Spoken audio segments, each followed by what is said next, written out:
العجيب بقى انك انت اذا شفت الحروف اللي هي موجوده تجدها 14 حرف، يعني نصف حروف المعجم. حروف المعجم 28 والحروف دي كام؟ 14. وجدت اصطلاحات لم تكن موجودة قبل نزول القرآن في تقسيم الحروف. يقول لك ده حروف رقة، ودي حروف تفخيم، ودي حروف مستعلية، ودي حروف مستكنة، ودي حروف رخوة، ودي حروف شدة، ودي مقسمينها ايه؟ تقوم تمسك الأقسام اللي هم قسموها تقسيم جديد بعد نزول القرآن، تقوم تجد ال 14 حرف واخده نصف كل قسم من هذه الحروف. كأن ربنا مدينا عينة المكونات للقرآن، العينة اللي القرآن مكون منها. ولذلك بعضهم قال لك يا أخي إيه، افهم في بعض أوائل السور ألف لام ميم ذلك الكتاب، يعني ذلك الكتاب هو من إيه؟ هو من ألف لام ميم دي بتاعت كده، من هي ده إيه؟ مش كده؟ الله. إذا ياسين والقرآن الإيه؟ طه ما أنزلنا عليك القرآن، إذا كلها متعلقة بالإيه؟ بالكتاب. يبقى إذا معنى ذلك إن القرآن جاي من جنس الإيه؟ من جنس الحروف. لكن هذه هي كل المعاني؟ لا، ده اللي استطاع العقل أن يحوم حوله من الإيه؟ من المعاني. وستظل لله فيها أسرار عطاءاتها تستمر مع الكون كله إلى أن تقوم الساعة، وكل يوم نبتدي إيه؟ القرآن ميزته عن الكتب السابقة أنه كتاب موثق، وأنك تقرأه الآن وأنت مطمئن تمام الاطمئنان إلى أنه كما نزل من عند الله. دي ميزة ما توجدهاش، لا تجدها في كتاب إيه؟ في كتاب آخر أبدا. ليه؟ لأنه أصل بقى الدين جاي دين عام خالد. توثيق هذا الكتاب زي ما قلنا في حلقات سابقة ان ربنا لم يأمن خلقه على ان يحافظوا على كتابه، لانه جرب الخلق في المحافظة على الكتب فما نفعوش، مش كده؟ فقال انا اللي هحفظ، انا نحن نزلنا الذكر وانا له لحافظون. ولاجل ان يفهمك صحيح انه هو اللي حافظه، يقوم يديك امارات على ان القرآن زي ما هو مكتوب مبلغ عن الله زي ما ابتراه، وأن كل آية في القرآن كما قال ويليام وير دقيقة في ضبطها كما تلاها محمد. دي شهادة الخصوم، كل آية في القرآن دقيقة في إيه؟ في ضبطها كما تلاها. يوم مثلا زي مثلا ربنا ما هدى الوسائل العلمية الحديثة، الكمبيوتر أخونا اللي ابتدى يبحث في لما جه في سورة قاف مثلا، سورة قاف والقرآن المجيد، فهو جاب الكمبيوتر وقعد يحصي القافات اللي موجودة في سورة ايه؟ في سورة قاف. فوجد عدد القافات ينقسم على عدد حروف البسملة، ينقسم على ايه؟ 19 حروف بسم الله الرحمن الرحيم. كام؟ 19. وجد ان القافات اللي موجودة هنا تنقسم على ايه؟ تقبل القسمة على 19، مما يدل على أن الذي يحوم حول كتاب ربه يفيض الله عليه بعض أسراره. فوإلا فما الذي نبه شاب زي ده على أنه يتنبه إلى أن الله حينما تكلم عن قوم لوط، كل ما يتكلم عن قوم لوط يقول وقوم لوط في القرآن، قوم لوط قوم لوط قوم لوط. قوم لوط اللي هي مبدأ بالقاف، يقوم يجي في الصورة اللي فيها قافات كتير وما يجيبش قوم لوط، يقول وإخوان لوط. شيء عجيب. الله، ده كل ما يتحدث عن قوم لوط يجيبه بالايه؟ بالقاف. بقى يجي في الصورة اللي مبنية على القافات وما يجيبش قوم لوط، ويجيب وإخوان لوط، وتبقى هي الوحيدة في الصورة وفي القرآن كله. أم هو تنبه إلى هذا من فيوضات الله؟ يوم يتنبه إلى أنه لو قال وقوم لوط كالنسق في بقية القرآن لزادت القافات قافا فلا تقبل على 19. ده معناها ايه؟ معناها انه بيدلك على ان القرآن فيه اشياء تدلك ماديا على انه مضبوط ضبط محكم. كذلك يجي في ايات الربا، يوم يجد كل ربا في القرآن، كل كلمة ربا مكتوبة بالواو، يجدها في آية واحدة مكتوبة بالألف. وما آتيتم من ربا ليربو في أموال الناس مكتوبة بالألف، برضه يجد إنها لو انكتبت بالواو تدخل للقاعدة. إذا فالقرآن موضوع وضع علشان يبقى فيه دليل مادي فيه على أنه هو كده كما أنزل من عند الله، كلمات وحروف وكتابة. تيجي مثلا تلاقي مرة تبارك مكتوبة بالإيه؟ بالألف، وتبارك من غير ألف. تيجي مكتوب باسم محذوفة الألف، ومرة تانية بالإقراء باسم موجودة الألف. ده دليل على إنها إيه؟ معمول فيها المعايير اللي تدلك على أن القرآن وصلنا كما أراده الله، منطقا وكتابة، وما فيش فيه إيه؟ ما فيش فيه اختلاف. يبقى إذن ألف لام ميم أو ألف لام ميم صاد، كل هذا أسماء حروف المباني، وبننطقها بالوقف. ننطقها بالوقف علشان يدل على أن كل إيه حرف له إيه، زي النبي ما قال لا أقول ألف لام ميم حرف، ولكن إيه؟ ألف حرف ولام حرف وميم حرف. الذي يدلك على أن أسماء الحروف شيء ومسميات الحروف شيء آخر، إن مثلا بعض الشعراء يحب يعني يتفصح، مثلا يقول إيه؟ لقد كنت أرجو أن تكون مواصلي، بيقول لحبيبه لقد كنت أرجو أن تكون إيه؟ مواصلي، فأسقيتني بالبعد فاتحة الرعد. طب فاتحة الرعد اللي هي إيه؟ ألف لام ميم را. يبقى إذا لما ينطقها مسميات حروف تبقى إيه؟ المر. هو نطقها مسميات وسابها إيه؟ أسماء حروف. يبقى لما بنقول ألف لام ميم را، لو نطقناها مسميات حروف تبقى إيه؟ المر. فبقول له أنت أسقطني ببعدك عني إيه؟ المر. يبقى هذا الفرق بين مسميات الحروف وبين إيه؟ وبين أسماء الإيه؟ وأسماء الإيه؟ الحروف. حين ننظر هذه النظرة في المتشابه في هذه الصور، نعلم بالتأكيد أن الحق سبحانه وتعالى له فيها أسرار. هذه الأسرار أعلمها رسول الله واختص بها نفسه، أعلمها وعلم بعضها لبعض صحابته على قدر استعدادهم في التلقي والاستقبال من علوي الإرسال. مثلا يعني مثلا احنا نيجي نقرأ مثلا في جرير الطبري أو مثلا في ابن كثير عند قوله حاميم عين سين قاف، بيقول إن أنا ابن عباس يقول إن أنا سألت عن معناها، فقال لي إنها نزلت في رجل من أهل بيتي اسمه عبد الله أو عبد الإله، يسكن على شاطئ نهر، فيخرج عليه القوم فيقتلونه هو وأهله جميعا. لما تيجي تبص للحكاية دي أنتم تجدها حادثة العراق، هي حادثة العراق، ويجيب الاسمين، اسمه عبد الإله أو عبد الله، وعلى شاطئ نهر، ويطلعهم ويقتلهم جميعا ومش عارف وايه ويحكي الحكايه.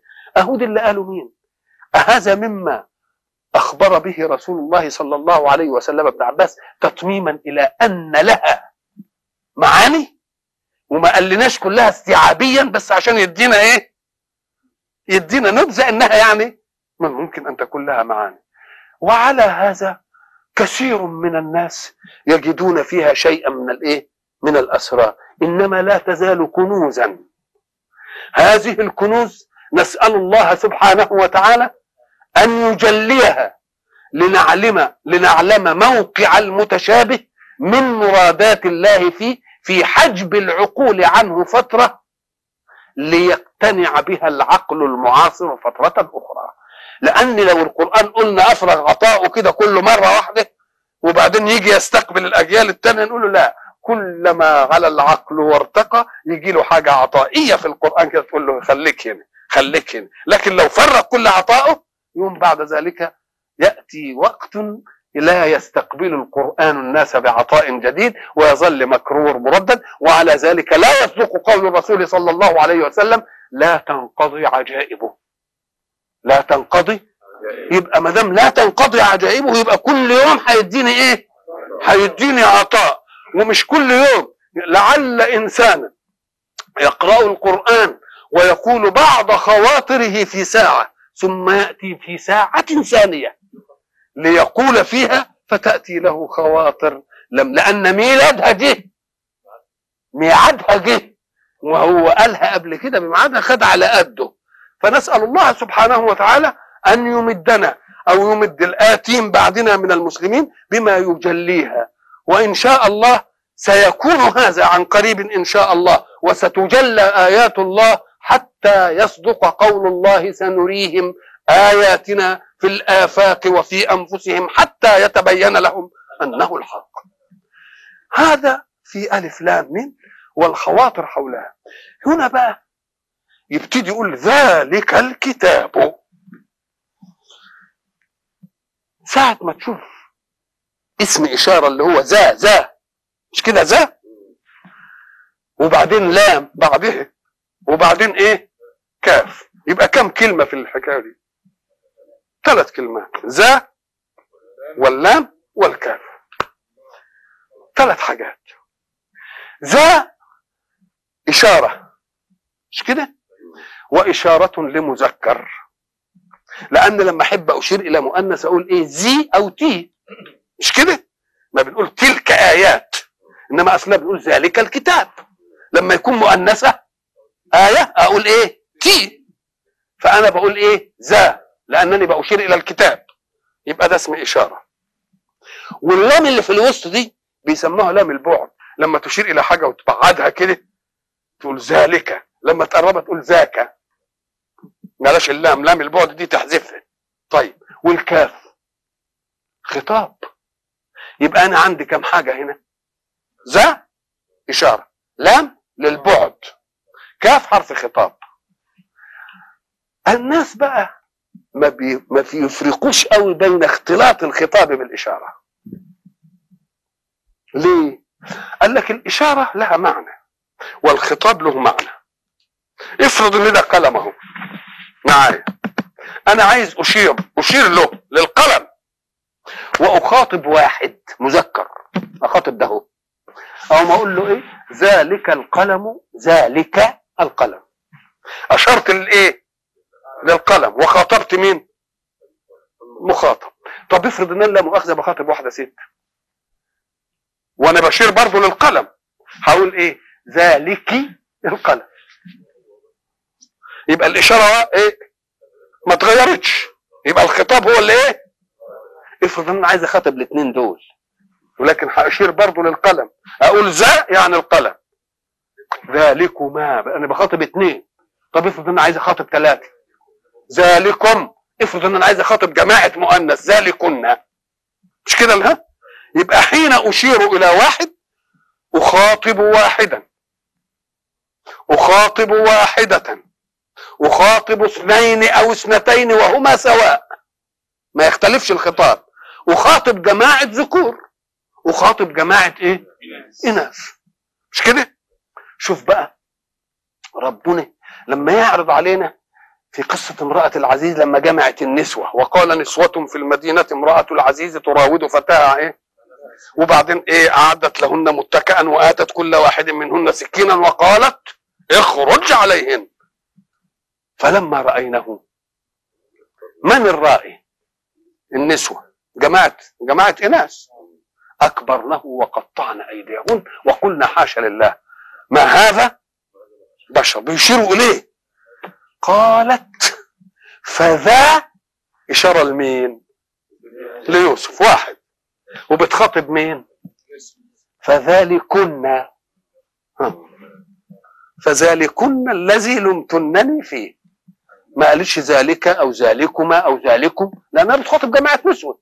اذا ففيه فرق بين مشار اليه وبين مخاطب، وبين المخاطب هنا جماعه نسوه. طيب لما يجي ربنا يقول وذلكم ظنكم الذي ظننتم بربكم ارداكم، ذا اشاره للظن، وبيخاطب مين؟ كفار. ذلكم. طيب لما سيدنا يوسف دخل عليه السجن الفتيين وسألوه الأسئلة بتاعهم، قال لهم ايه؟ ذلكما مما علمني ربي. ذا اللي هو الإشارة إلى العلم بتاعه، وبيخاطب مين؟ اثنين، مش كده؟ سيدنا موسى لما وقف قدام فرعون ورمى العصا وطلعت حية وحط ايده طلعت بيضاء، قال ذانك. زاني إشارة للاثنين، بيشير إلى ايه؟ حاجتين اثنين، إنما بيخاطب مين؟ بيخاطب واحد، قال له ذانك برهانان من ربك. ذانك برهانان من ربك، يبقى ناني من ربك. يبقى إذن لما تقول ذلك يبقى أشار إلى الكتاب وخاطب واحدا. هو من؟ هو رسول الله أو هو كل مؤمن. ذلك افرض انه عايز يخاطبنا كلنا يقول ذلكم، مش كده ولا لا؟ إذن ففيه فرق بين إشارة وبين خطاب. علشان تعرف الصور تقوم تقول ايه؟ المشار إليه واحد مذكر، مش كده؟ واحدة مؤنثة، يبقى ده اثنين. اثنين مذكر أو مؤنث ما بيختلفوش، خلاص؟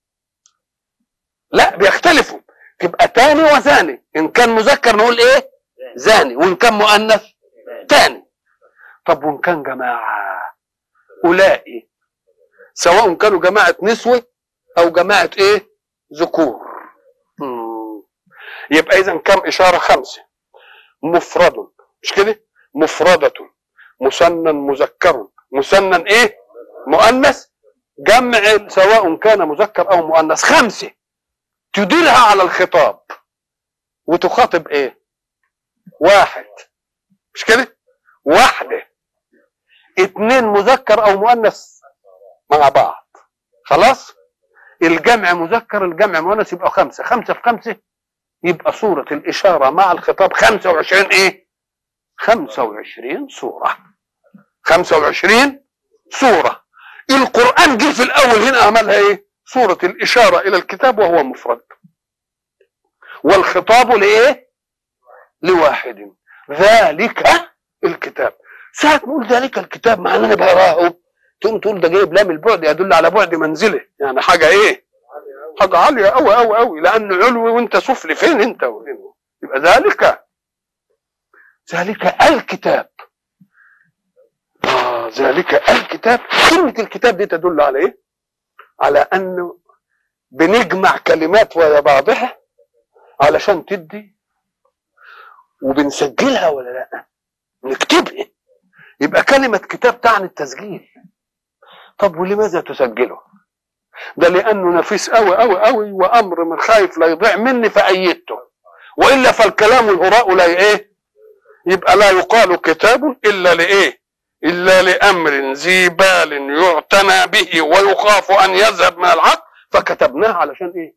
فقال إن كنتم بتكتبوا أي حاجة يبقى هو ده الكتاب اللي يجب أن يعتنى به. زي ما تقول ذلك هو الرجل، كأن الباقي مش رجال، كأنك إن أردت الرجل الجامع لصفات الرجولة فهو فلان. فلان هذا هو الرجل. يبقى كأنه بيقول إن كنتم كتبتوا قبل كده ولا إن كنتوا عرفتوا كتب قبل كده يبقى هو ده الإيه؟ الكتاب اللي يجب إيه؟ إن كنتوا تعتنوا به وتسجلوه، لأنه هو اللي يجب أن يطلق عليه كتاب دون بقية الإيه؟ دون إيه؟ يعني إن قلت هذا الكتاب يبقى كفيك، خلاص انتهينا. يبقى ذلك الكتاب. ذلك يعني يعملها مبتدا وخبر كده، تقول كأن غيره لا يعتد به ككتاب، إنما هو ده الإيه؟ الكتاب. كلام طيب. كلمة الكتاب هنا دلت على شيء آخر غير ما تدل عليه كلمة قرآن، لأن قرآن أفاد أنه يقرأ، وكتاب أفاد أنه إيه؟ أنه يكتب. والاثنين وجدوا كقرآن مقروء وايه ومكتوب. وقلنا ان تضل احداهما فتذكر احداهما الايه الاخرى. ولما يجي يقول بقى ذلك الكتاب وقد ألف العالم كتبا ولكنها لم تظل على حقيقة كتابيتها، بل حرفت تحريفا أبطل مهمة المنهج فيها. أم هو قال علشان انكم فهمتوا السوابق دي في الكتب اللي قبلها، هذا الكتاب لا ريب فيه، هذا الكتاب لا ريب فيه. ليه؟ قال لك لأن انتم كنتوا الأول مطلوب منكم ان كنتوا اللي تحفظوا، انما انا اللي حافظ، وما دام انا اللي حافظ يبقى لا ترتابوا ابدا في هذا الكتاب. هذه الآيات ستقرأ ايضا قبل قيام الساعة، يبقى كأن مرور الزمن لن يحيل شيئا في القرآن ولن يغيره، وستظل كلمة لا ريب فيه إلى أن تقوم الساعة، لتبقى الحجة على الخلق ببقاء كلام الحق. ذلك الكتاب لا ريب فيه. من بقى البلاغة الأسلوب تقول ذلك هو الكتاب، يعني وغيره مش ايه كتاب، وتبقى لا ريب فيه جملة تانية، أو تقول ذلك الكتاب الذي أنزله الله على محمد لا ريب فيه. ذلك الكتاب لا ريب فيه ايه لا ريب، ذلك الكتاب لا ريب، ذلك الكتاب لا شك، وتقول فيه يبقى اذا يعني ممكن توجه الجمل التوجيهات التي تسعف ثقتك في ذلك الكتاب ويقينك بأنه وصل إليك كما قاله الله وكما نزل به جبريل وكما بلغه محمد، فلا تقسه على بقية الكتب التي حكمت أنا أنها قد حرفت وغيرت وبدلت. وإلى لقاء آخر.